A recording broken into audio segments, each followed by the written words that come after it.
Biridhallahi ta'ala wa bi syafa'atillahi ta'ala bi syafa'ati nabiyina Muhammad sallallahu alaihi wasallam wa ala alihi wa sahbihi wa azwajihi dzurriyyati wa ali baiti ajma'in wa sahabati Rasulillah ajma'in wa tabi'ina tabi'i tabi'ina fi salamitum wa la amati arbati mukulitin fi dunya wa dunya wal akhirah. Syai'ul lahumul Fatihah. Alhamdulillah. Suratul ladzina amta 'alaihim ghairil maghdubi 'alaihim wal auli ta'ala min masyarqil ardh ma ghuribi fi barri wa bahri amsa min bisambi wal ajli la hadri abain wa ummahatina wa ajdatina wa jaddatina wa masya'al kuburina bi jama'atina fi hadzal masjid wa ghfirlahu dzunubahum min ni'matil qubur wa mahfidhu bi janabina Muhammad sallallahu alaihi wasallam yab'atsu yaumal qiyamah ma shalih wa shalihat bi rahmatika ya arhamar rahimin waj'alhum min ahlil jannah. Al-Fatihah. Iya kana ghairi maghdubi waladdallin al-mu'assisina fi hadzal masjid bi rahmatika ya arhamar rahimin yassir hajatina yassir umurana hasil maqasidina wa tujibat da'wana lil ibadah dzurriyyah salihah wa ibadina sakinah mawaddah wa rahmah barakatan ilmina wa rizqina wa sihatana wa umuran taunil ibadah min barakati hadzal majlis bi rahmatika ya arhamar rahimin. Al-Fatihah. Shiratal ladzina an'amta 'alaihim ghairil maghdubi 'alaihim. Shadaqallahu 'azim. Bismillahirrahmanirrahim. Innal hamdalillah alhamdulillahil qa'il yarfa'illahu alladhina amanu minkum walladzina utul ilma darajat. Asyhadu an la ilaha illallah wahdahu la syarika lah ilaha wahida wa rabba syahida wa nahnu lahu muslimun. Wa asyhadu anna sayyidana Muhammadan abduhu wa rasuluhu la nabiyya ba'dah. Allahumma salli wa sallim wa barik wa karrim wa majjid ala habibina wa syafi'ina wa qurrata ainina sayyidil bashar Rasulillahi Muhammadin sallallahu alaihi wasallam wa ala alihi wa sahbihi wa man tabi'ahum bi ihsani ila yaumil qiyamah amma ba'd. Faqala ta'ala fil kitabil karim a'udzu billahi minasyaitonir rajim bismillahirrahmanirrahim. Fabima rahmatin minallahi lintalahum walau kunta faddan ghalidal qalbi lam faddu min haulik fa'fu anhum wastaghfir lahum wasyawirhum fil amr fa idza azamta fatawakkal 'ala Allah innallaha yuhibbul mutawakkilin. Shadaqallahul azim. Al-ayah wallahu alam bi muradih. Hadratul mukarramin wal mukarramat, para sepuh bini sepuh ingkang kula mulyakaken, para kiai, para asatid wa asatidah ingkang kula taati, jajaran pengurus takmir, assisina fi hadzal masjid rahimakumullah, jamaah salat subuh ingkang kula mulyakaken.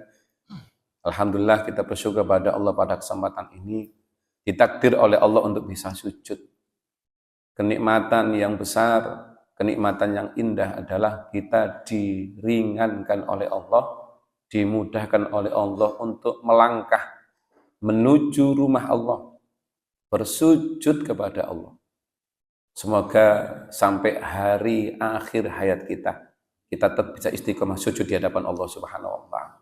Semoga langkah kula jenengan ini menjadi sebab tambahan nikmat, tambahan ganjaran dan kafarat penebus salah dosa kita mulai kita balik hingga nanti akhir hayat. Dan lebih utama lagi semoga nanti kita bersama keluarga kita, pasangan hidup kula jenengan, dzurriyyah kita, keturunan kita menjadi ahli surganya Allah Subhanahu wa taala, dipertemukan oleh Allah dengan Nabi Muhammad sallallahu alaihi wasallam bersama orang yang soleh dan solihat. Amin Allahumma amin. Para hadirin hadirat rahimakumullah, nyuwun ngapunten sakderengipun, mohon maaf jika al-fakir saya yang ada keterbatasan pemahaman pengetahuan, minimal bekal nanti mondok lah. Mudah-mudahan ini menjadi jalan kami untuk bisa mencari barokah, ngalap barokah guru, barokah ilmu, dan barokah di majelis taklim. Jika memang nanti ada salah, mohon diingatkan. Jika memang ada yang tidak benar, mohon untuk ditegur dengan sama-sama kita taklim jika saya ada salahnya. Ngapunten para kiai, para asatid. Mungkin di beberapa tempat di Al-Mustaqim saya juga ngisi tafsir di Masjid Al-Anwar, Baitur Rahman, Al-Fat, di Spring Hill, nggih. Anwar Mutakin Sekarpuro, malah ndak ngisi di masjid saya sendiri. Karena memang harus kita bismillah niat taklim yang di wilayah kami serahkan, kami cari para asatid, para gus-gus yang pemangku setempat. Itu mohon izin, mohon maaf jika nanti ada kurang lebihnya. Kemudian kita bersama-sama kami berharap kitab Wasiatul Mustafa, ngalap berkah dulu pernah ngaji wasiatin Nabi Muhammad Sallallahu Alaihi Wasallam. Jadi walaupun kitab-kitab kecil berharap bisa kita amalkan secara pribadi kami dan para jamaah sekalian.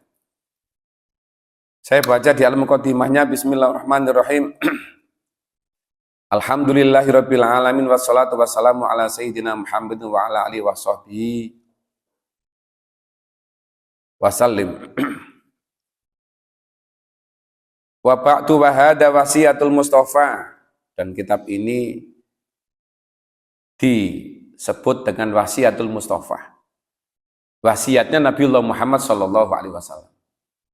Jadi nama Nabi Muhammad Al-Mustafa, Al-Amin, Toha, termasuk Badr, Asyams, seperti bulan purnama dikatakan sallallahu ala Toha ya Rabbi bil Mustafa, lintu-lintunya pun. Itu adalah nama lain Nabi Muhammad SAW. Dan wasiat ini dititipkan oleh Rasulullah Muhammad SAW kepada sahabat yang bernama Ali bin Abi Thalib, yang ketepatan juga termasuk menantu beliau. Ini kula jenengan ngapunten pelajaran utama. Kalau kita mau wasiat, ini kan mesti milih orang ya Pak. Yang kira orang itu kita percaya. Yang kedua, kita anggap bahwa orang tersebut kita anggap mumpuni, tahu dalam segi agama. Yang ketiga, jelas kita berpikiran bahwa ada kecerdasan, ada amanah yang bisa beliau pegang, yang akan tersampaikan kepada siapa yang kita harapkan. Jadi kalau Nabi Muhammad SAW menyampaikan ini kepada sahabat yang bernama Ali bin Abi Thalib, termasuk keponakan beliau sendiri. Bahkan Nabi menyebut Sayyidina Ali itu adalah kuncinya ilmu, gemboke ilmu. Ini ana apa-apa takok ahli. Baik terjawab ditene gak iso, bahasa kasar ngoten iki nang gurune ngoten. Tapi di situ ada satu amanah besar yang harus diemban oleh Sayyidina Ali karramallahu wajhah. Yang kedua, Sayyidina Ali itu ada sebutan tersendiri dari Rasulullah. Karramallahu wajhah, wajah yang dimuliakan. Ini yang lainnya kan Abu Bakar radhiyallahu an, Umar bin Khattab radhiyallahu an, Utsman bin Affan radhiyallahu an. Ini khusus Sayyidina Ali karramallahu wajhah.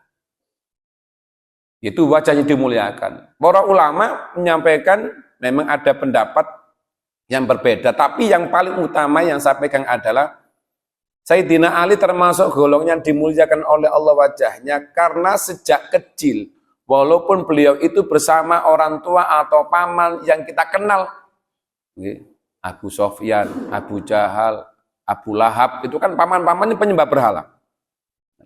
Dan Ali bin Abi Thalib itu adalah putranya, namanya bin Abi Thalib, putranya Abu Thalib. Sejak kecil beliau itu belum pernah menghadap wajahnya ikut nyembah berhala. Makanya disebut dengan karramallahu wajhah. Jadi malah pada zaman Rasulullah ketika datang ke perang itu malah mengambil anak panah, diambil lari. Keberaniannya luar biasa. Tidak ada watak seorang pemuda yang wajib ditiru oleh zaman-zaman sekarang. Bahkan yang kedua keberanian beliau adalah ketika Rasulullah Muhammad SAW itu mau dikejar-kejar sama orang kafir Quraisy. Bahkan waktu itu Umar bin Khattab sendiri yang belum masuk Islam untuk mencari Rasulullah. Ketika Rasulullah mau dibunuh itu, apa yang dikatakan Sayyidina Ali? Ya Rasulullah, kula mawon pengganti jenengan. Di tempat tidur padahal mau dibunuh itu, Pak. Saya ajar Rasulullah penggantinya. Jangan hijrah darinya Rasulullah. Bayangkan mau dibunuh, tak ganti ini jangan Rasulullah, ini bunuh sana saja yang meninggal. Gitu. Lah kula jenengan misalnya pengapunten punya anak, bapak kata dipateni mau nayu apa-apa. Terus ayo melayu bareng-bareng, Pak. Ini enggak, saya gantikan Pak, silakan jangan datang. Dia rela seperti itu.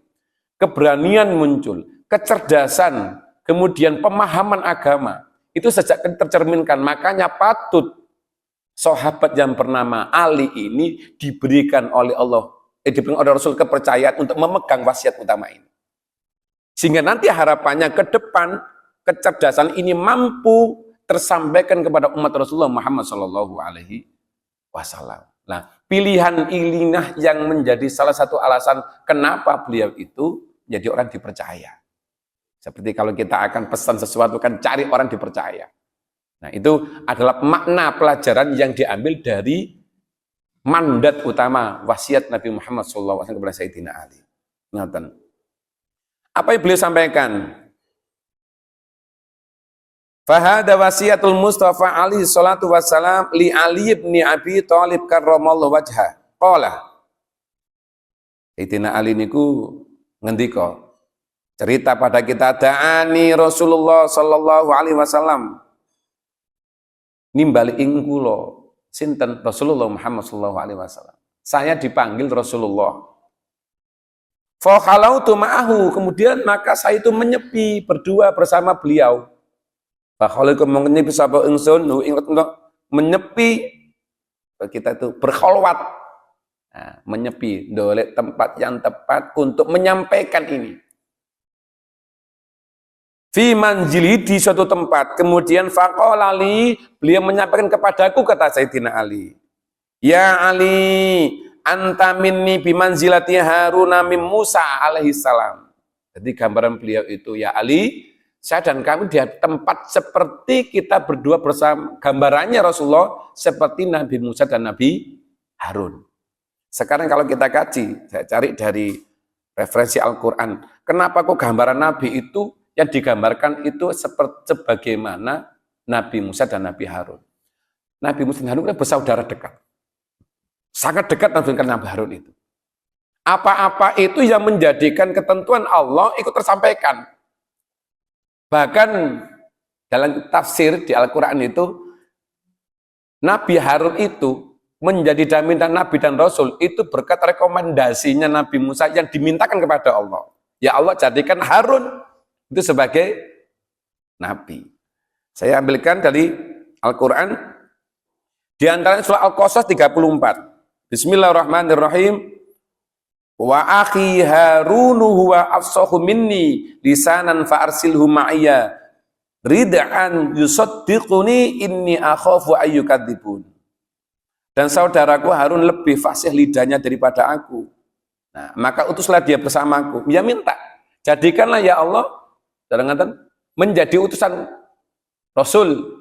Jadikanlah dia utusan yang membersamai aku. Bahkan beliau mengatakan, dulu Nabi Musa kemata mengatakan kok ini lisannya lebih fasih. Di Al-Quran ada kalimat Rabbis rohli sodari wayassirli amri wahlul uqdatam min lisani yafqahu qawli. Itu waktu kecil itu kan dites. Fir'aun itu mau bunuh Nabi Musa. Ketika bunuh waktu dicari siapa nanti orang-orang yang akan menjatuhkan derajat kerajaannya sebagai seorang raja, dicari. Bahkan orang-orang yang dulu ketika ibu-ibu yang hamil dicari oleh Musa dan Fir'aun dan tentaranya, bunuh. Kenapa? Dalam mimpinya nanti ada seorang laki-laki yang nanti akan menurunkan derajat sebagai seorang raja. Dicari. Tapi Allah menyelamatkan Nabi Musa. Nah, di sini nanti ada surat Al-Qasas dan surat Toha yang menyampaikan diselamatkan, dia harus dimasukkan di tempat, di tungku yang akan dihanyutkan di Sungai Nil. Itu di asam pertama, akhafu ayyukadzibun. Singkat ceritanya, ketika beliau itu diberikan tiga iki wong Israel opo ndak? Dites ada susu dan api, digeni. Ketika yang namanya beliau mau ngambil susu ditampil sama maka Jibril, ojo iki ae sing diambil api ini. Dimut. Seandainya kalau nanti mengambil air susu itu nanti akan dibunuh orang Israel nanti. Allah menyelamatkan sehingga api ini enggak dimut. Dari sini lidahnya Nabi Musa menjadi cedul. Cedul nanti. Karena penyebab seandainya enggak mengambil bara api ini akan dibunuh orang-orang Israel waktu itu. Sehingga nanti ada Rabbis rohli saudari wa yassirli amri wahlul uqdatam min lisani yafqahu qawli. Jadi ada cedul nanti. Sehingga disampaikan sama Nabi Musa, wa akhi Haruna wa afsahu, dia lebih fasih daripada aku ya Rabb. Lisanan lisannya, fa arsilhu, maka utuslah. Jadikan dia sebagai Rasul. Jadi ini doa yang dekat. Saking dekatnya sampai minta kepada Allah. Sehingga apa? Ada gambaran utama pelajaran dalam dialog ini. Bahasa kasarnya, hei Ali, jangan bahasa pemahaman kami seperti itu saya bahwa ojo anggap aku itu sebagai seorang nabi dan seorang mantu. Kamu tuh ojo anggap mantu ini statusnya ngeten loh. Ini adalah karena risalah. Seperti nabi kan walaupun saudara bukan sebagai saudara anggap toh, tapi sebagai utusan Allah. Saya dan kamu sebagai seorang sahabat. Saya dan kamu bukan status sebagai seorang keponakan. Tapi gambaran Nabi sebagai Nabi Musa dan Nabi Harun, utusan Allah yang sangat dekat. Jadi kalau kita itu memberikan satu pemahaman atau amanat sama orang, niku menggambarkan ada yang bahasa yang baik, ada cara yang baik untuk menyampaikan. Kemudian duduk dekat dengan sekali, sangat dekat sekali. Nah, kemudian apa bahasanya lagi? Ghairu annahu la nabiyya ba'di. Tidak ada nabi lagi sesudah aku ya Ali. Pesan pertama. Awas tadi iki dekat-dekat. Nanti iling, aku akan berwasiat kepadamu bahwa nanti tidak ada nabi sesudahku. Usikal yauma biwasiatin. Sekarang aku berwasiat kepadamu. Aku berwasiat kepadamu hai Ali pada hari ini biwasiatin dengan wasiat ini in anta hafidtaha. Jika engkau memegang wasiat ini istahamid dan hidup engkau akan terpuji. Wa mutasahidan ini kapan nanti ditakdir oleh Allah meninggal dengan memegang wasiat ini, maka yang melaksanakan yang pegang wasiat ini tergolong orang yang mati syahid. Wa ba'asakallahu yaumil qiyamati faqihan aliman, nanti ketika dibangkitkan oleh Allah di akhirat akan dikelompokkan, digolongkan sebagai orang-orang yang faqihan, yang faham akan agama, aliman dan yang ngerti, yang sangat paham agama. Jadi nanti harapannya berarti siapapun yang nanti akan disampaikan Sayyid Rasulullah ini kita pahami, kemudian kita terus melaksanakan, akan mendapatkan kemuliaan yang hebat. Kita tergolong orang dipuji. Nek sing muji Gusti Allah luar biasa. Nek sing muji menungso mawon nggih sebatas pujian nggih pun mantun nggih patut. Nek sing muji Gusti Allah, alam malakut malaikat niku terkenal, mengenalkan, ya membadi banggakan, ya malaikat nggih. Gusti, lihatan itulah hambaku. Saiki sujud. Jadi disujud sampaikan kepada para malaikatnya, dibanggakan oleh Allah, dipuji oleh Allah. Itu lihatan, sujud kepada. Kemudian apa? Turunlah engkau malaikat, turunlah. Berikanlah dia rahmatku, berikanlah ampunanku, dan ijabai atas doa-doanya atasku. Jadi turunnya malaikat ini akan menjadikan dan memberikan apa yang kita harapkan, akan diangkat menuju kepada Allah dan diijabai oleh Allah Subhanahu wa Ta'ala. Di dalam beberapa kitab, khususnya kita tasawuf, kemudian Al-Imam Ghazali juga, di sana kita Tanwirul Qulub, itu menyempatkan hikayat-hikayat orang-orang yang terkenal di alam malakut. Kemudian apa? Ya Ali, do Ali, man akalal halal, barang siapa yang memakan bar halal. Ini Jawa ngoten, man utawi sapane wong akal akan mangan sapa man halal ing barang kang halal. Sofa dinahu mongko bening apa agamane man, maka hatinya akan menjadi jernih. Waraqqa qalbuhu lan tipis atine man, akan menjadi tipis hati orang itu. Walam yakul lidakwati hijaban, dan tidak ada penghalang ketika dia berdoa kepada Allah. Jadi kuncinya yang pertama adalah harus memilah agar yang dimakan, yang diminum itu adalah barang yang halal. Kenapa? Karena yang di sini nanti apa yang kita makan, yang kita konsumsi itu akan mengalir ke darah seseorang, dan pasti di situ akan melewati yang namanya hati. Nah, hati ini yang nanti akan menjadi salah satu sebab dia akan memberikan apa niku istilah kalbun niku milih, dipilah. Imam Ghazali menyampaikan nih kapan dihitung ngoten, hati kita dibagi menjadi 4 bagian. Imam Ghazali. 4 bagian itu diantaranya adalah akal, kemudian kolbun hati, kemudian ruh, yang keempat nafsu. Nafsu dibagi 3 Imam Ghazali. Nafsul mutmainnah, nafsul lawwamah, dan nafsu sayyi'ah. Nah, sing tengah-tengah ini sing kula jenengan itu yang biasa mubah yang kita laksanakan sama-sama, yaitu nafsu yang lamawa. Lalu apa itu? Nafsu makan, minum, istirahat. Kita butuh refreshing, kita butuh guyonan, kita butuh yang namanya wis ngoten nggih, cara ngoten nggih, ngopi lawamah. Di tengah-tengah ini nanti kondisinya hati nanti. Maka harus hati-hati dipilah. Karena sudah masuk dalam batin kita, semua yang akan kita laksanakan nanti itu akan melewati salah satu anggota tubuh kita, yaitu hati. Dalam kitab Tanbul Qulub kalau kita terjemah niku ada, nih saya baca di terjemahannya.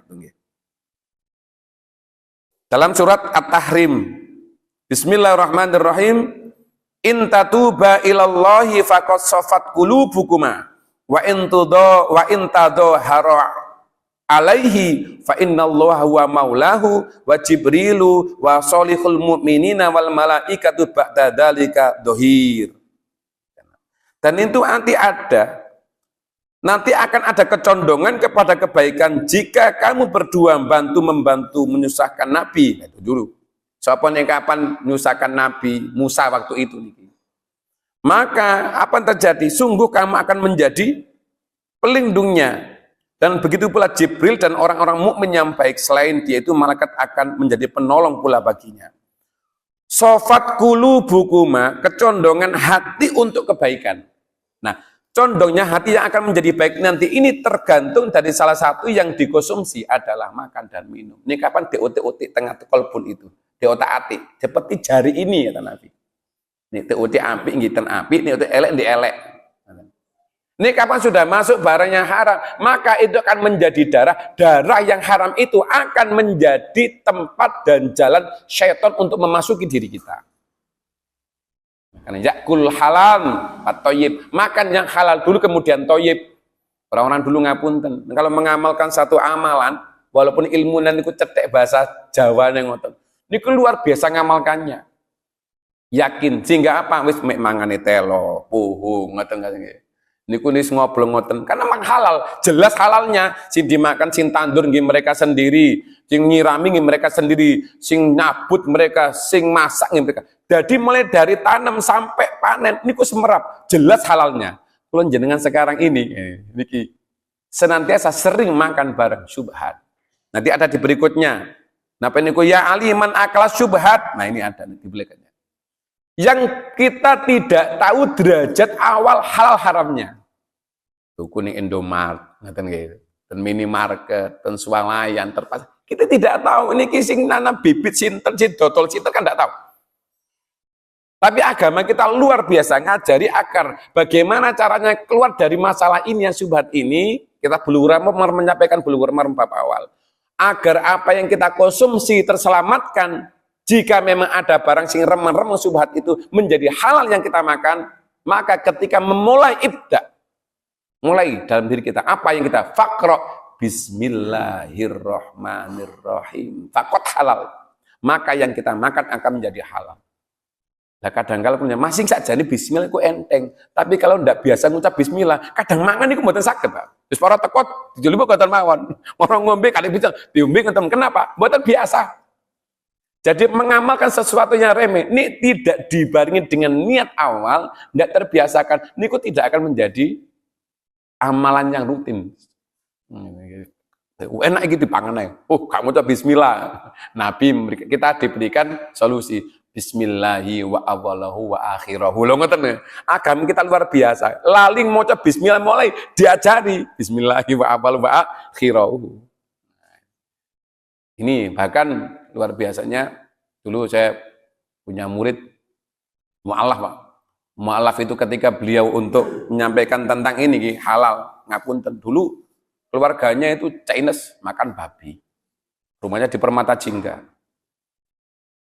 Saking sering itu, ngoten cerita hanya dia sekolah di sekolah yang biasanya Katolik. Dia pindahan dari sekolah Katolik, sekolah non Islam ngoten mawon nggih saya sebut. Kemudian dia sekolah. Ketika pelajaran agama Islam, dia langsung mengatakan, "Pak, mohon maaf, saya tidak bisa wudhu." Jadi urutan wudhu itu betul sakit. Tidak bisa. Bismillah, ayo diajar wudhu, Pak. Singkat ceritanya, terus sampai dia lulus, pokoknya bisa maca Fatihah, tetes wae Fatihah, mboten mawon. Taknya itu mboten saged hafal ya setas. Singkat ceritanya, dalam perjalanan dia itu les ngaji ngoten nggih, datangi ngaji. Ada apa-apa tanya. Sampai dia nikah, saya dikabari. Setelah nikah kemarin saya tidak tahu, waktu sudah Covid, ternyata takdir Allah. Orang yang hanya pemahamannya pas-pasan, tapi yakin tentang agama Islam ketika dia meninggal dalam keadaan husnul khotimah ketika mau melahirkan. Bapak sinten sing ngira kayak gini. Keterbatasan pemahaman, keterbatasan melakukan aktivitas ibadah, tapi karena yakinnya tentang agama diyakini, meninggal Allah menetapkan husnul khotimah ketika mau melahirkan, tidak nutut. Inna lillahi wa inna ilaihi rojiun. Dan apa jaminannya? Orang yang meninggal ketika melahirkan itu sebagian orang yang jihad fisabilillah, surga tanpa hisab. Dianggap oleh Allah sama seperti orang yang perang di Palestina. Makanya nggak heran nih saat ini orang bolak-balik ngelahirno. Mungkin kena oleh ganjaran jihad fisabilillah. Bisa anak itu sehat-sehat. Tadi itu begitu luar biasa disampaikan. Nah ini halal sofadinuhu. Nah sekarang ini kalau kadang nyampaikan kepada jamaah, ayo dipilah, jangan sampai yang masuk kepada anak istri itu barang yang haram. Baik titik-titik melbu itu kudu barang yang halal. Karena apa? Nek sofadinuhu ketika bening ati ini diajak baik niku gampang. Disuruh ngaji nggih berangkat. Nah, diajak untuk apa mungkin gampang. Kenapa? Karena yang dikonsumsi barang yang halal. Jadi kunci pertama ingin selamat agama ini yang masuk harus barang yang halal. Baik sifatnya ataupun datnya ataupun sebabnya. Halalun fi sifatihi lidatihi wali sababihi. Halal datnya jelas bahwa barangnya makanan ini halal. Sing haram termasuk barang sing kita anggap mulai dari daging babi, mulai dari daging anjing itu yang haram datnya. Jadi kalau sudah titik pun kecampurannya haram, tetap jadi haram semuanya. Minyak babi masih nggak itu barang haram. Ini kapan ada dat yang nyampur masih titik semua menjadi haram. Sehingga kita ini tuku sego goreng di lo iku ono campuran ini ndak nganten minyaknya kadang nganten. Dulu waktu saya ngontrak di Kebalen, ada ngotot dedeh ini, belum tahu dedeh ini, nggak tahu itu, tiga apa dedeh. Dan itu kan nggak tahu, jadi wajane ini minyak itu dipakai nyampur goreng tahu, goreng kan semua menjadi haram nanti. Kenapa? Ada dat yang sedikit haram, maka semuanya menjadi haram. Karena sebab di antara sebab itu muncul barang yang halal. Karena ini adalah beras atau minyak atau yang halal, tetapi cara mencarinya dengan cara yang haram, maka menjadi haram yang masuk. Walaupun yang dimakan adalah kelihatannya nampaknya halal. Nah ini apa nipu, apa niku mencuri dan lain sebagainya.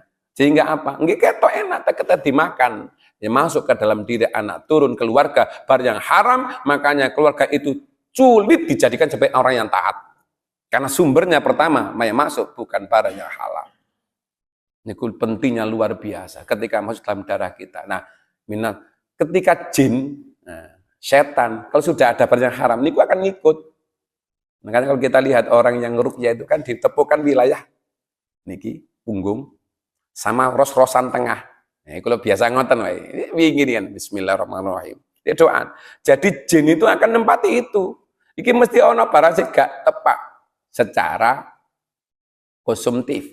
Walaupun nanti ada juga barang yang tepat secara sebabnya mungkin ngapunten, notok nyelimpin titik, ada sebab lain kena orang, kena kiri, macam-macam lah niku sebabnya. Lepas dari itu, tapi kalau di dalam dirinya ada agama yang kuat, yakin kuat, maka akan diselamatkan sama Allah. Nabi dulu disihir sama orang kok, Nabi disihir. Nabi dongo ya kon balik Nabi disihir. Apalagi zaman-zaman sekarang harus hati-hati, maka sering kita ibadah, sering kita doa, karena itulah akan membuat kita akan menjadi mudah. Ini di YouTube tuh wonten. Kenapa orang Rusia nih salah nih, tukang sihir waktu itu. Ditanya di dialog itu, kenapa kamu tidak bisa sihir orang Islam? Ada cahaya kuat dalam dirinya. Kenapa? Karena dia ahli sujud, dia sering sholat kata dia. Sehingga ketika dia mau menyakiti itu tidak bisa. Nah, jadi hal yang gaib, sholat itu barangnya tidak, tapi ketika apa Allah menyelamatkan di hal yang tidak kelihatan. Kita diajari Nabi doa, a'udzu bikalimatillahi tammati min syarri ma khalaq. Bismillahilladzi la yadurru ma'asmihi syai'un fil ardi wala fis sama'i wa huwas samiul alim. Aku selamat dari hal-hal yang tadi yang gaib itu, yang jelek-jelek, yang jahat-jahat. Oke, itu diantaranya kalau halal. Waraqa qalbuhu. Ketika sudah tipis hati ini, gambaran Imam Ghazali, hati kita seperti kaca, kaca sing bening. Lah tiap hari itu mesti kaca itu kena debu, kata Imam Ghazali. Dan kita tanggul kulub ini terjemahnya saya bawa. Nah, maka perlu agar kita saja ketika hidup, ketika keluar aja bos, mobilan nopo tenggriya ketok kaca mobil itu waduh gak terang, wis langsung diusapi perseti. Cek bening. Bahkan nggak keluar aja, diperseti, ditutupi, dijaga. Itu kendaraan kita. Ada yang harus kita jaga lebih dari itu nopo hati. Agar tidak kena itu mesti kita lihat, mungkin lihat aku koyok gini, mus mangkel, ayo ketutup lagi. Saya imam setiap hari itu kita seringkali berindikasi dosa. Maka fastaghfir, beristighfar setiap hari seperti kaca ben diusap tiap hari. Hingga bening hati ini itu. Ini kapan makanannya halal sudah saya katakan harus tiap hari istighfar. Rasulullah Muhammad SAW tidak kurang dari 100 kali istighfar setiap hari. Ditanya, ya Rasulullah, jenengan niku ya Rasulullah, surga sudah pasti, dosa di ngapura, napa jenengan kok tetap sholat sunnah, sehingga tetap jenengan itu akan melakukan perbuatan yang sunnah-sunnah ya Rasulullah, kok ibadah tetap? Apa kata Rasulullah? Duhai sahabat, pundakku ini amal lebih besar dan berat di hadapan Allah. Aku berusaha beribadah kepada Allah itu dalam rangka untuk syukur kepadanya. Sebagai bukti terima kasihku kepada Allah karena aku diberikan keistimewaan seperti itu. Jadi kalau jenengan kalau ingin Rasulullah bagaimana cara? Kenapa kita ibadah? Sebagai cara untuk terima kasih matur nuwun Gusti Allah. Ketika tidur Allah masih jaga kita. Ketika kita aktivitas kemanapun Allah masih jaga kita. Ketika anak kita aktivitas sekolah atau kemanapun Allah masih jaga anak kita. Maka sepatutnya kita sujud sebagai bukti terima kasih kepada Allah Subhanahu wa Ta'ala. Sebagian Rasulullah menyampaikan ibadah kepada Allah karena terima kasihnya kepada Allah Subhanahu wa Ta'ala. Ini hal yang luar biasa Bapak Ibu yang harus berusaha kita lakukan walaupun sulit. Ya umumnya ngeten iki ngapunten. Dan Baitur Rahman nek subuh ya. Sing jamaah subuh nggih nek dilihat ngoten nggih wis. Rambutnya putih-putih, jenggotnya putih-putih. Umur paling enggak wis 50 alhamdulillah wis sudah munggah kan. Kenapa? Wis aku tak sujud nang Gusti Allah. Dan kitab Mau'idul Usfuriyah itu di bab akhir. Itu yang kemarin saya kaji di Masjid Al-Anwar itu yang ke-28. Itu dia itu. Yang menjadi keheranan sama orang yang ciloko, orang yang celaka adalah ketika dia sudah pada masa tua, tidak mempersiapkan untuk bekal kubur. Saja kanjeng Nabi ngoten. Sapa sih? Mangan sate nggih ono rasane enak, dikei gula titik kelegen, ning mari mangan akeh asin wedi namanya darah tinggi, dikei pedas-pedas wedi lambung terus dikei mangan kok napa niku sing santan-santan wedi kolesterol. Pokoke ono makan. Dan yang kita lihat ketika orang sepuh sudah makan itu tidak banyak-banyak, dikit sudah kenyang, Pak. Allah memberikan kekenyangan kepada beliau karena apa? Ada makanan yang lebih mengenyangkan, makanan rohani, sujud, dzikir, baca Quran, wirid, itu yang makan yang super istimewa. Karena dzikir masyaallah sampai lali Pak Nabi. Kenapa? Karena itu makanan yang super istimewa. Dulu mau sih kepala saya Pak, jam 3 guys turu. Saya tidak bayangkan jenengan kepala 60 70, jam 2 wis melek paling. Iki alarme kata, nang jeding nuyu. Alarme kata katuken kemul keangkat kademen melek. Itu saja alarm untuk kita bangun kan ngoten saja. Bahasanya bukan karena kita itu ndak iso tapi itu alarmnya dilikno. Iki adem apa ndang-ndang. Apa sayang Gusti Allah? Dalam kitab Nasuhul Ibad. Salah satu orang yang kafarot menjadi penebus dosa adalah ketika dia mau bangun wudu dalam keadaan dingin bardan. Dingin disebut Nabi itu dingin bardan. Dan ketika wudhu itu ada sebagai kafarat kelontor dosa, tangin itu melepas dari ikatan setan atau jin, Ketika dia berjalan itu ada membersihkan 3 ikatan kita ketika kita tidur, ketika bangun siji udar, ketika menuju ke tempat mana tuh mau teding napa melaku 2. Nah, terakhir ini belum terlepaskan jika kita belum wudhu. Ini kapan wudhu? 3-tiganya lepas, insya Allah mesti mudah. Kalau jenengan niku yang paling abot niku kira-kira dipikir iki. Niki wudhu ini apa sholat ya? Wudhu, Pak. Sinten tiane pun wudhu, tale enteng sembahyang. Di situ berarti ada satu kafarat, ada fadilah wudhu itu akan ngerontok nih dosa. Tipis hati, ngapunten suatu saat ini sedikit saya tambahkan ngelempang dikit.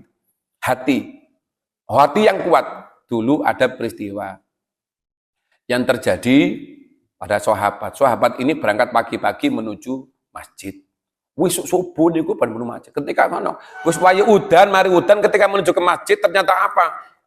Wenten iblis. Iblis niku belum menampakkan diri wujudnya sebagai seperti manusia yang punya jasad ngerti. Tadi nggak nampak. Niku wong belakang masjid itu dijeglang. Belakang jatuh, tiba. Akhirnya kelambine rusuh kabeh. Harapannya gak situ nang masjid. Tapi orang ini waroko kolbu atine tipis nang Gusti Allah cepet tetap kepingin oleh fadilah sholat jamaah di masjid. Balik mulai adus ganti kelambi berangkat malih. Loh, setan heran, berangkat malih wong iki. Coba tak karepus gak usah berangkat malih. Dijegal malih, Pak. Mbok dikei watu kesandung pokoknya ini kecarane iblis. Tiba malih, rusuh malih. Wis diharap wis mulih gak berangkat malih nang masjid. Sampai dia di rumah, adus malih, ganti malih berangkat malih. Yang ketiga ini iblis menampakkan diri wujudnya dengan jasad ngembong-ngembong tadi menungso yang kita sebut dengan setan. Jadi cara atau ngoten kita itu secara akal nih lebih sulit ngadami setan timbang ngadami iblis. Ini iblis niku dari a'udzubillah. Mungkin wis melayu iblis ya. Kita sudah kalimat Quran niku melayu iblis itu. Tapi dari setan niku repot. Makanya kita jadi Rasulullah kapan ta'awud a'udzubillahi minas bukan minal iblis, minas syaiton. Kenapa? Jasad, sifat jahat, sifat jelek yang nempel di jasad seperti ini, itu disebutkan setan. Nah kadang setan ini saya repot, kadang setan itu berbentuk bojone, setan berbentuk anak, setan bentuk konjen. Nanti sembahyang, gak usah wis pang, sama adem-adem gitu, turu wis, gak usah sembahyang. Ah, setan ini kok muncul. Nah, jin kan mereka berdekat ngomong, setan kan ngomong.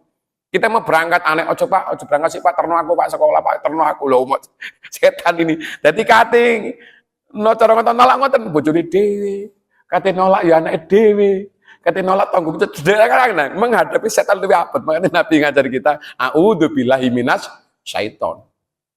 Iblis ini dibaca Al-Quran, nah iya.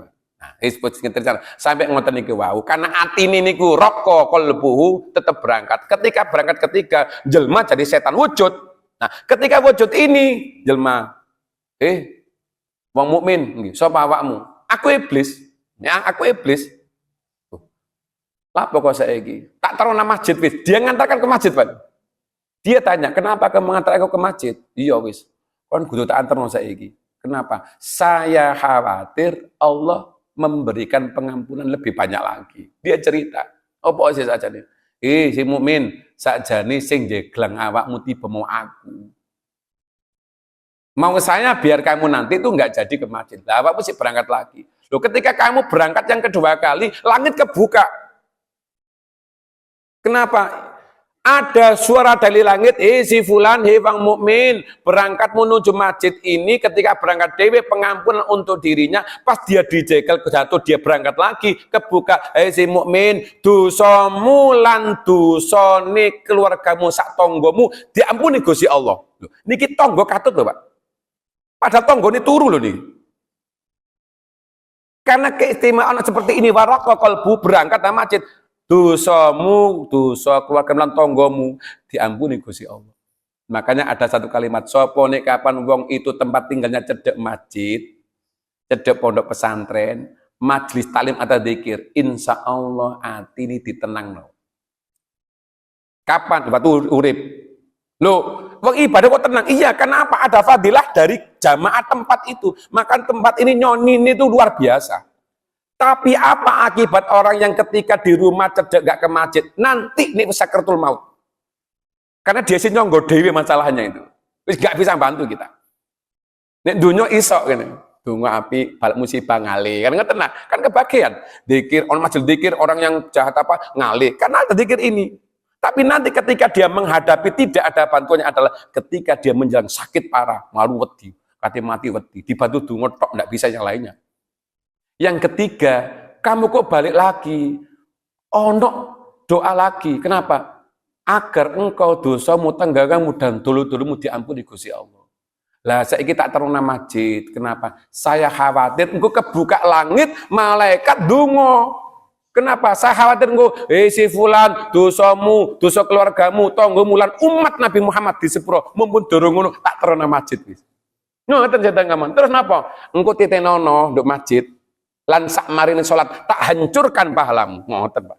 Niki dialognya iblis mboten. Tak entekno dosamu, tak entekno ganjaramu. Entekno sing berangkat tok.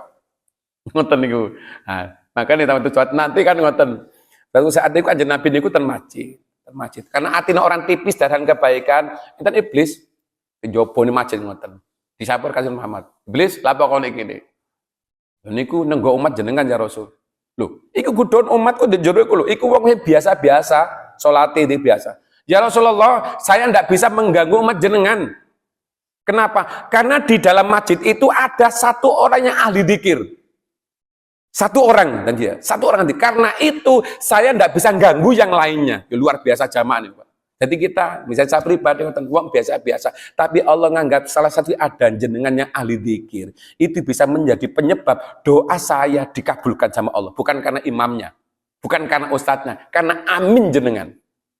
Bahkan kanjeng Nabi Daud dalam hadis masyhur dan kitab Nasoi, orang sepuh yang sudah usianya lanjut 60 tahun ke atas.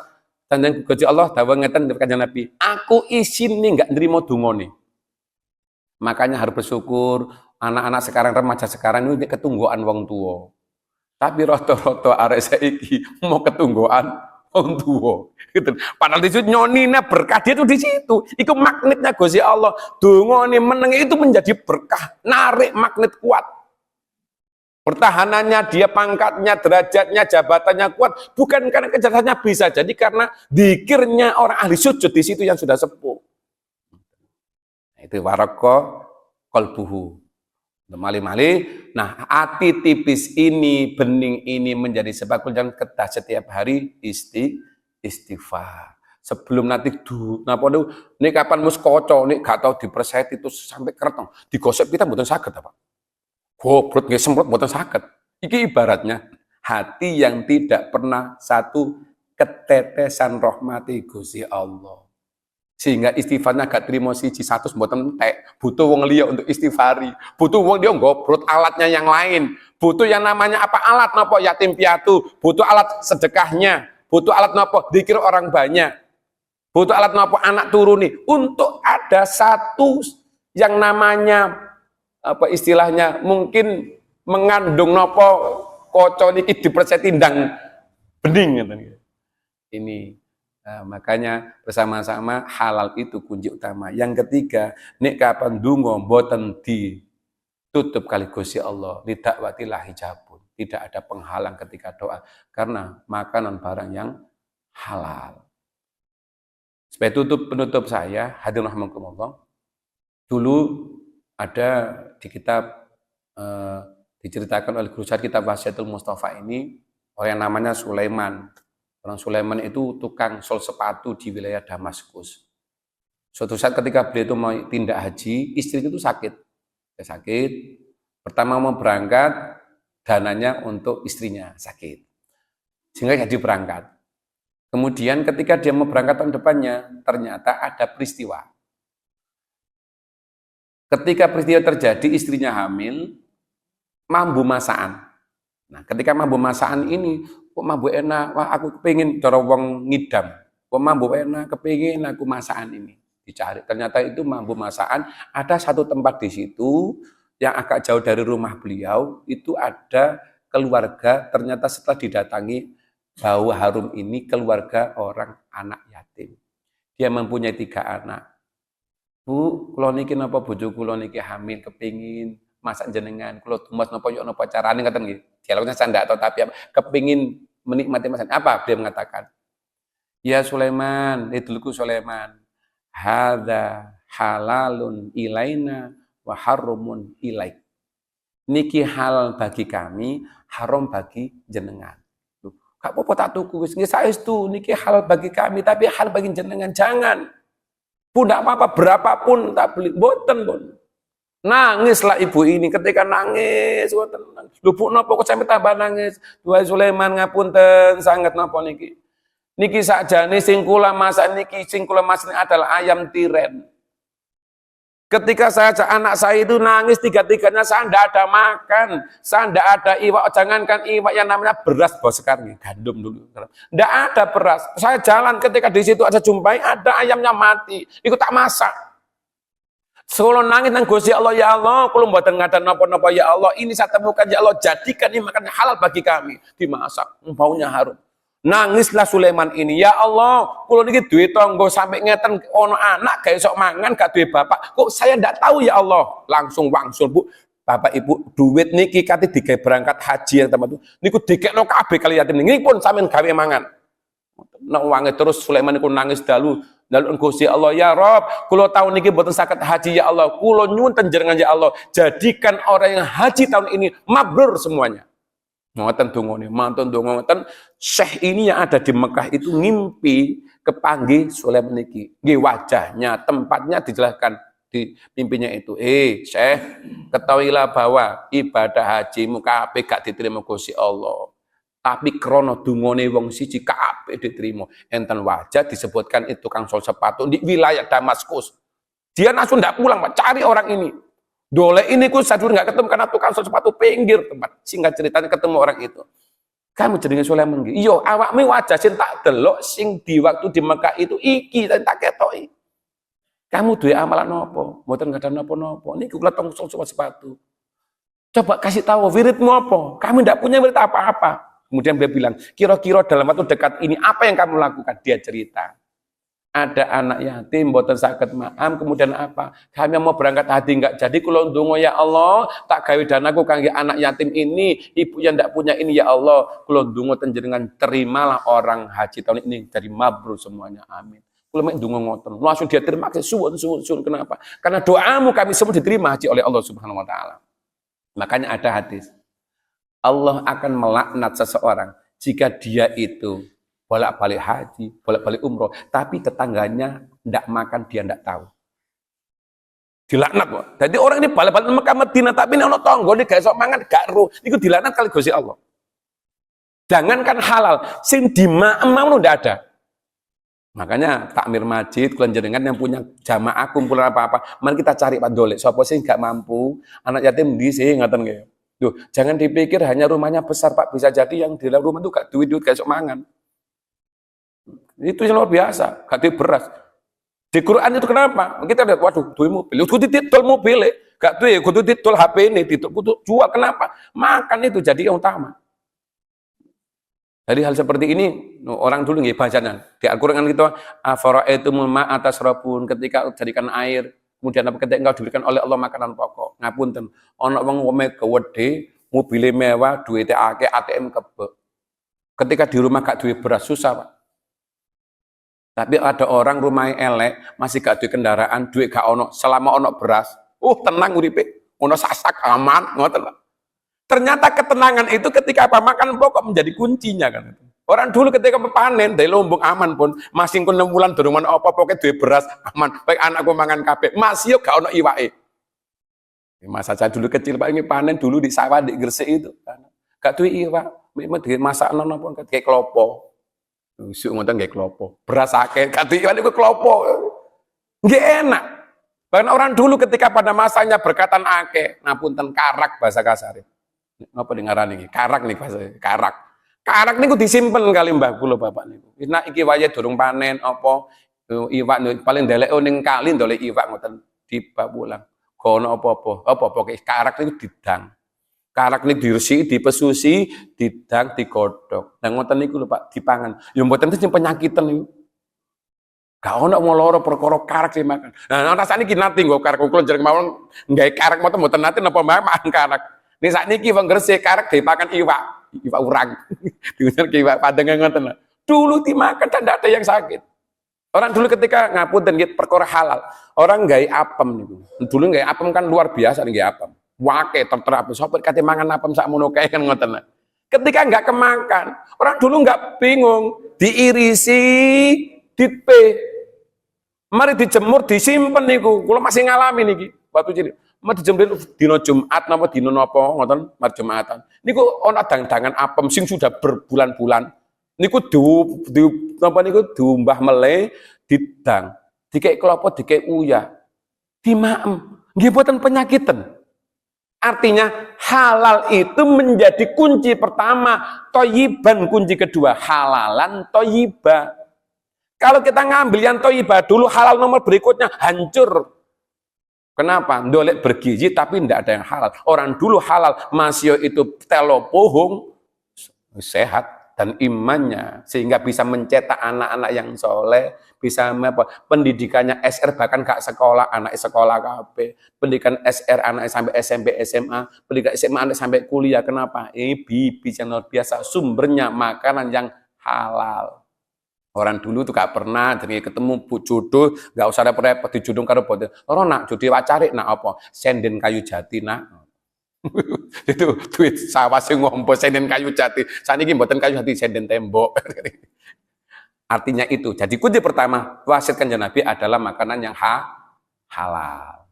Mungkin menika Bapak Ibu, dalam sisi ini ada hal yang kita kaji sama-sama untuk yang kita ambil bagaimana cara kita menjadi orang yang berhak di hadapan Allah Subhanahu wa taala. Saya tutup dari hadis ini karena ada hal yang bersinggungan bersamaan nggih, jejer. Ya Ali man akala subhat, sapane wong kang maem barang sing subhat, istabaha. Mongko jaba sing serupa mau alaihi dinuhu. Apa? Peteng, Pak. Agamane niku kandel, kandel niku tertutupnya banyak. Ini dijak niku butuh perjuangan besar. Soro sik butuh perjuangan. Ini tipis niku gampang dijak. Wa dalam qalbuhu, peteng atine. Itu barang subhat. Tapi ini kapan haram mata qalbu atine mati, wa khafatinuhu enteng nek dijak elek, wa dha'fu yaqinuhu tipis keyakinane, wa hajiballahu da'watuhu nek kapan dia itu donga ditutup kali Gusti Allah, ana hijab, ana penghalang, wa qalat ibadatuhu nek kapan dijak ibadah wangel mek titik. Nah ini barang-barang. Nah itulah diantara ada yang halal, syubhat, haram. Jadi tinggalnya tengah-tengah antara halal dan haram disebut dengan barang syubhat. Makanya untuk mensiasati ini kalau jenengan kedah mengamalkan satu amalan yang paling luar biasa ketika mau makan membaca Bismillahirrahmanirrahim. Kita belum rumah bacakan tidak hanya makan, menghampiri istri pun minimal maca nonate guyonan ngeten, guyonan. Ketika sahabat pemuda diajar Rasulullah, pemuda ini kapan ngampiri bojo aja lali. Ngaten nggih, donga Allahumma jannibna wa jannibi syaiton fi marozaqtana. Bahasa Arab. Ya Rasulullah, lah ngoten wis nafsu ya. Dawat ya Rasulullah, mboten sempat Rasul donga ngoten. Rasul mesem, Pak. Bahasa mungkin ono-ono sahabat. Faqra bismillah, cukup bismillah saja, aja sampai lali lho. Sampai ngoten aja Nabi. Ngajari barang ngoten, Pak. Cukup bismillah, aja sampai lali. Ini menjadi satu sebab dan tanda kita diridai oleh Allah Subhanahu wa taala. Menika para Bapak Ibu sekalian, dari tiga hal yang awal ini yang perlu kita sama-sama antisipasi, monggo apapun nggih sakniki, karena pemahaman kita berkah hidup itu adalah barang yang halal. Oleh karena itu selain makanannya halal, mari kita sama-sama imbangin dengan istighfar. So pengerti kita tidak tahu, karena itulah untuk bisa mendapatkan halalnya. Dan juga yang kedua, yaitu usaha seorang istri atau pasangan kita. Ibu-ibu kalau memang waktu niat zakat napa sedekah diniati, ya Allah, kula niat niki zakat napa niat sedekah, ya Allah, kangge ngresiki donya napa niku nafkahi ataupun penghasilan suami saya. Itu diniatkan, ya Allah kula niat sedekah, ya Allah kanggo ngresiki donyane bojoku. Nah, sama, nek kapan piyambak iki kerja, ya Allah kula niat sedekah niat kangge ngresiki donya kula donyane bojoku kula. Agar yang didapat itu bersih. Maka ketika niat masuk masjid, ya Allah saya niat, ya Allah, di hati tiap hari, ya Allah saya niat apapun yang saya lakukan, ya Allah sedekah untuk saya, istri saya, anak saya, mbah-mbah saya, guru-guru saya, ngoten Pak. Jadi ini nyemplung ben untuk semuanya dapat. Kenapa? Untuk mensucikan harta kula panjenengan. BBE basa Jawa wonten barang sing katutan sing haram. Iko hal yang utama mugi-mugi Gusti Allah maring kula panjenengan kesehatan yang barokah, umur panjang yang berkah. Mudah-mudahan kita semuanya dijaga oleh Allah, dilindungi oleh Allah dari barang-barang yang haram, diselamatkan oleh Allah dari barang yang subhat, karena kita tidak bisa menghindari barang subhat. Oleh karena itu, sujudlah, doa ini yang bisa untuk numplek nih dosa. Sujud ini untuk bisa untuk kafarat dosa-dosa pada Allah Subhanahu wa taala. Hadhihi niyatus salihah al-Fatihah. Shiratal ladzina an'amta 'alaihim ghairil maghdubi 'alaihim. A'udzu billahi minasyaitonir rajim. Bismillahirrahmanirrahim. Allahumma shalli wa sallim wa barik ala sayyidina wa maulana Muhammad walhamdulillahirabbil alamin. Allahumma fir lana dzunubana wa liwalidayna warhamhuma kama rabbawna shighara wal jamil muallimina wa ustadina wa asdiqaita wa jama'atina fi hadhil masjid ya Allah wa ahli baitina wa ahli kuburina walil mu'minin wa mu'minat wal muslimin wa muslimat al ahya'i minhum wal amwat. Allahumma anfa'na bima 'allamtana wa 'allimna ma yanfa'una warzuqna uluman tanfa'una bi rahmatika ya arhamar rahimin. Allahumma rzuqna fahman nabiyyin wa hifdzal mursalin wa ilhamna malaikatal muqarrabin. Nawwir qulubana bi nuri hidayatil Qur'an wa nuri ma'rifatik kama nawartal adha bi nuri syamsi abadan abada. Wa ja'al ya Allah barakatan ilmina, barakatan rizkina lil ibadah il haji wal umrata lillah. Barakatan dzurriyyatana, barakatan ahli baitina bi rahmatika ya arhamar rahimin. Yasir hajatina, yasir umurna fi hajati jamati fi hadal masjid. Ifilana dzunubana la firu dzunuba illa anta bi syafaati nabiyina Muhammad sallallahu alaihi wasallam. Rabbana atina fid dunya hasanah wa fil akhirati hasanah wa qina adzabannar. Wa sallallahu ala sayyidina Muhammad wa ala alihi washabihi wa baraka wa sallam. Walhamdulillahirabbil alamin. Al-Fatihah. Terima kasih Bapak Ustaz Ahmad Nasibin. Semoga menjadi ilmu yang bermanfaat, ilmu yang barokah. Assalamualaikum warahmatullahi wabarakatuh.